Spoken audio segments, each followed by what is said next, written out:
4 на 64, 8К, такой вот красивый ТВ-бокс спереди, с часиками, да еще и с пультом под Google пульт. И в такой невероятнейшей черной коробке за $22 за версию 4 на 64. Ребята, обзор на канале Технозон. Ну и смотрите, у нас версия 4 на 32 стоит $19.71, это меньше 20 баксов, и за 17 можно вообще 2.16 купить. Хотя 2.16 я бы вообще не советовал, ну слишком на таком проце слабом, еще и памяти мало, будет трагично. Из альтернатив могу сказать, что Tanix W2 очень неплохо было бы именно в качестве альтернативы, поэтому решать вам, думать вам, после теста все увидите.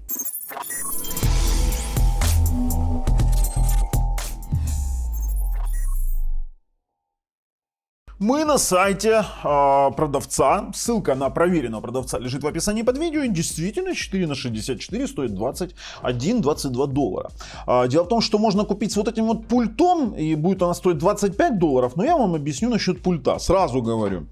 Ребят, вот эта штука, это не Google пульт, как многие привыкли, некоторые видели обзор на этот пульт. Эта штука работает на донгле 2.4. То есть это не Bluetooth пульт, не с возможностью нормального голосового поиска в Android TV приложениях. Короче, это называется подколка. Это так, чтобы не ругаться. То есть это сделали псевдо Google пульт, поэтому я не вижу смысла от него вообще на таком ТВ-боксе, на котором Android TV прошивки не будет вообще. Почему? Потому что это все-таки у нас ROG-чип. На ROG-чип 3528, Cortex A53, хотя и разогнанный до 2 ГГц. Тут они, конечно, разрисовали двойной Wi-Fi, Bluetooth 4, Android 13. Они написали, ну, я сейчас развернули, они написали 8К, а вот теперь слушайте прикол. Он 8К реально декодирует. Он мои тестовые 8К 60 FPS, 300 Mbps, 60 FPS на 300 Mbps файл реально декодирует. Однако вариант того, что, допустим, Wi-Fi 5 ГГц, здесь 100 мегабит всего лишь, Android 13, в нем нет автофреймрейта как такового, хотя есть доступ на внешние носители. Тут у меня, знаете, такой 50-50 бокс.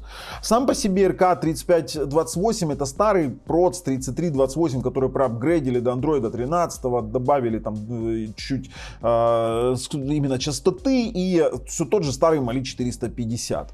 Далее, поддерживает 8К видео это только в декодинге, при этом YouTube у нас работает 1080p 60 Гц, либо 2К 30 Гц. Ну, то, что они там пишут 3D, это, конечно, все в чёс, и игры тоже я бы не рассматривал, именно, что играть вы сможете нормально на нем. Интерфейс тот еще.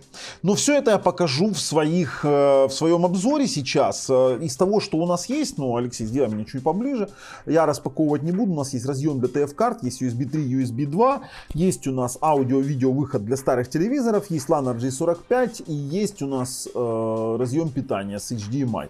SPDIF как такового нет. В принципе, знаете что, здесь аудио-видео, если старый телевизор подключить, и здесь есть автостарт приложений, можно включать, например, IPTV какое-то приложение для стариков, будет нормально, в принципе, смотреть телевизор.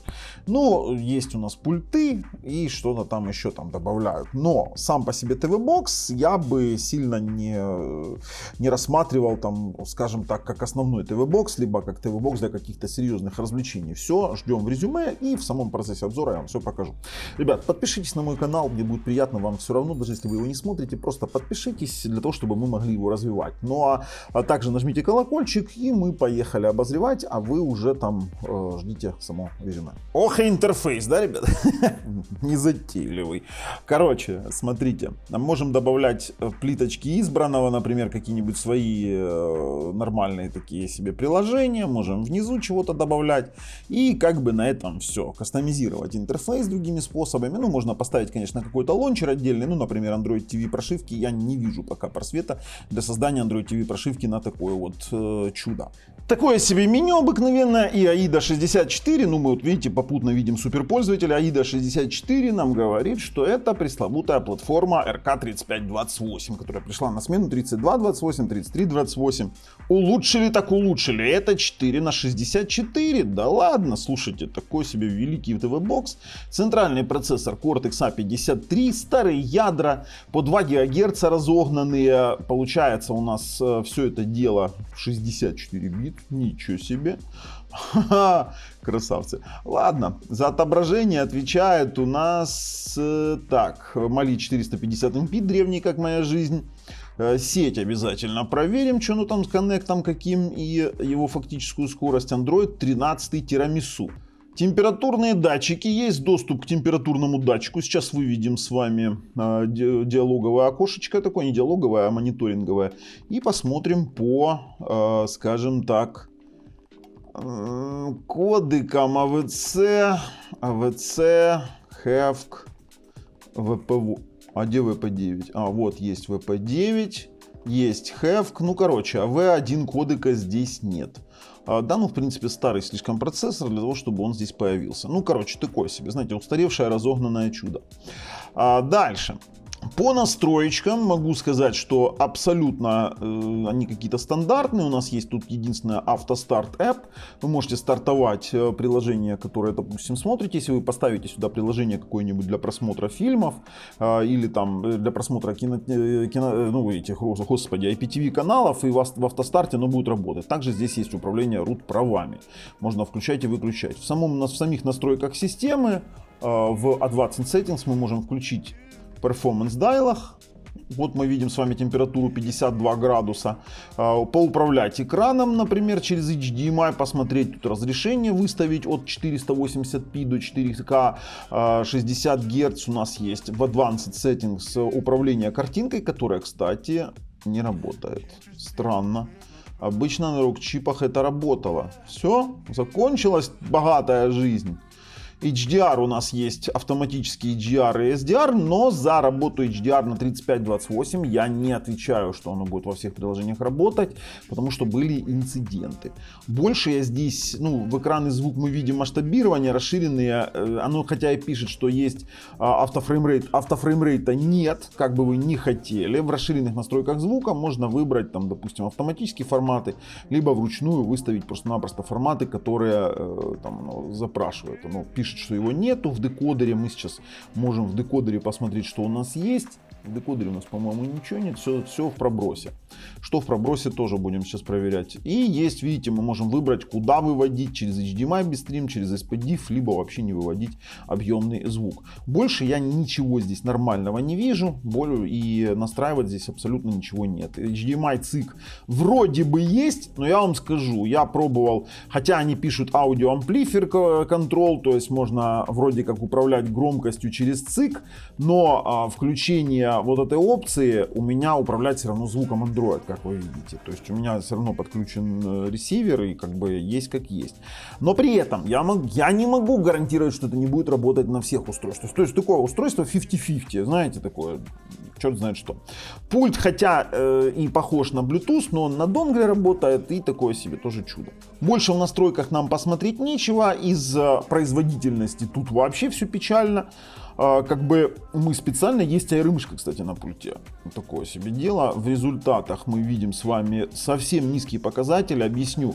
Ice Storm Extreme 3132, при том, что самый сейчас плохой Amlogic выдает 5500 баллов, а в среднем до 6. И Ice Storm Unlimited 5529, самый плохой Amlogic выдает 9900 и либо выдает вообще максимальное количество баллов. То есть на данном TV-боксе играть нельзя, ничего делать нельзя, и дай бог потянет то, что мы от него хотим. Много установленных приложений, Display Plus, Netflix, черных Netflix, там Prime Video не говорит о том, что они поддерживаются, потому что если мы посмотрим с вами на кодек инфо и, допустим, на DRM, то у нас здесь с вами, сейчас мы, здесь без мышки нам не обойтись, то в Widevine DRM у нас L3 защита, которая не работает. Они прописали Unofficial Netflix, Apple Fair Play. Вот таким вот образом они пытаются получить к Netflix доступ, то есть таким образом.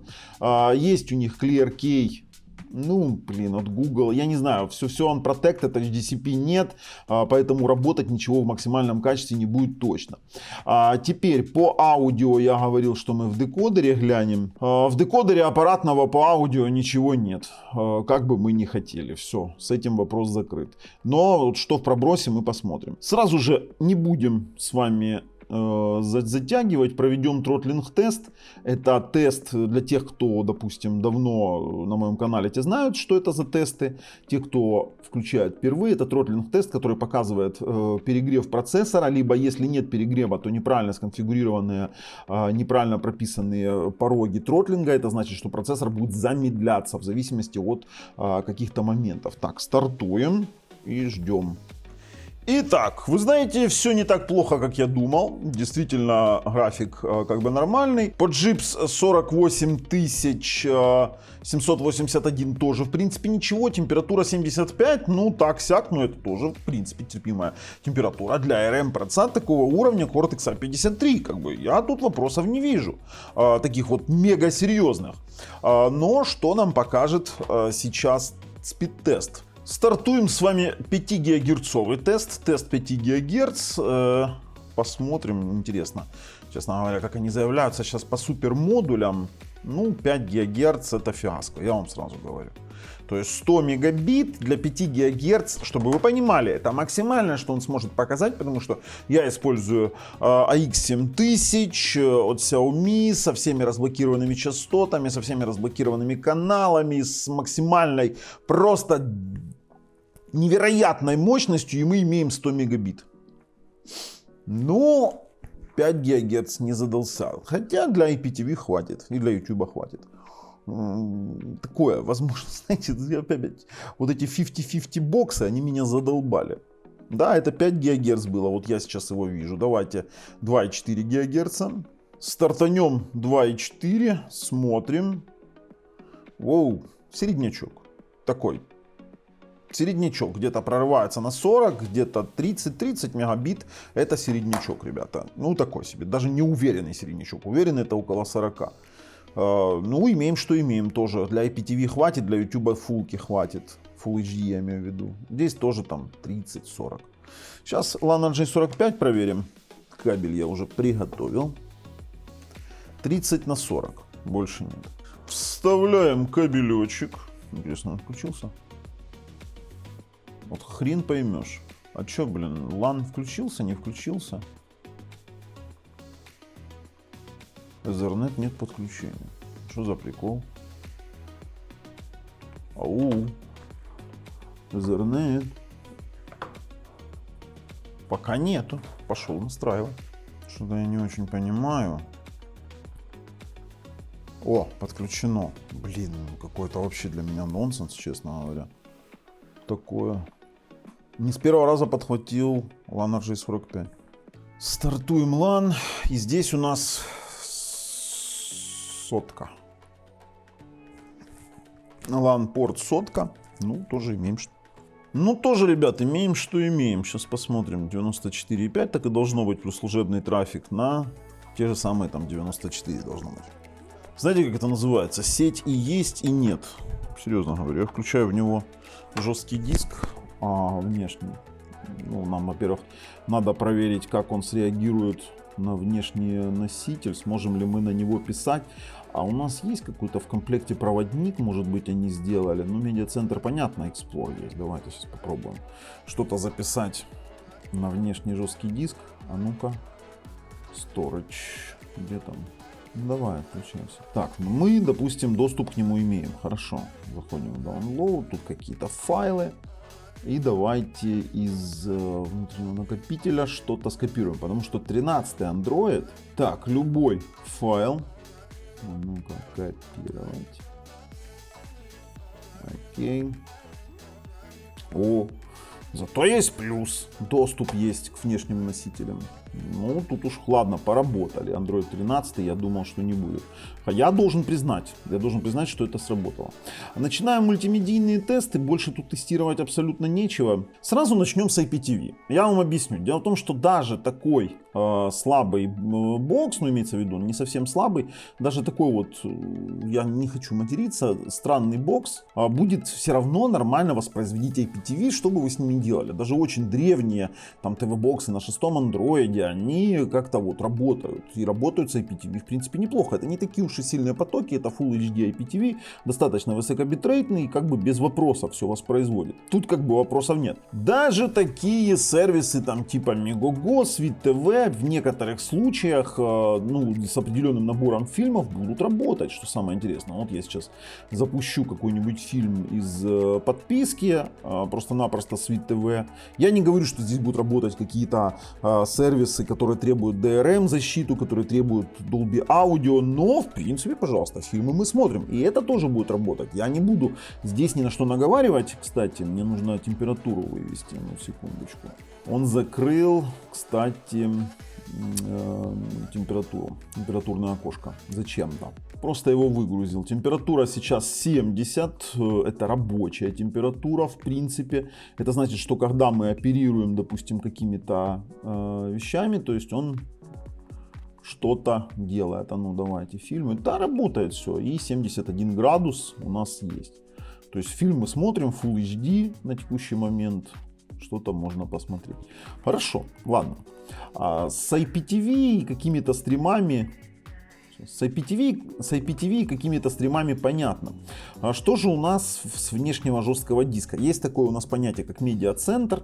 На рок-чипах и на Allwinner именно им надо оперировать, когда вы что-то, допустим, используете. Ну, я сейчас попробую, он же заявлено, что он 8К, ну, давайте 8К, 24 кадра попробуем декодировать. Самое интересное, он 8К декодирует. То есть, ограничения по воспроизведению фильмов с внешнего жесткого диска, я имею в виду по размерам, по каким-то этим, не будет. Это только с внешнего жесткого диска, потому что он 8К. По поводу нормальности HDR, это не мне судить. Почему? Потому что я не смогу гарантировать, работает она всех устройствах. Ну, например, там 60-гиговый H265 кодек тоже пошел без особых проблем. Кстати, еще и Dolby Digital включился через этот медиацентр. Смотрите, 60 градусов сейчас проигрывает. Можем перемотать. Давайте попробуем куда-нибудь подальше. Да, все тоже прекрасно работает.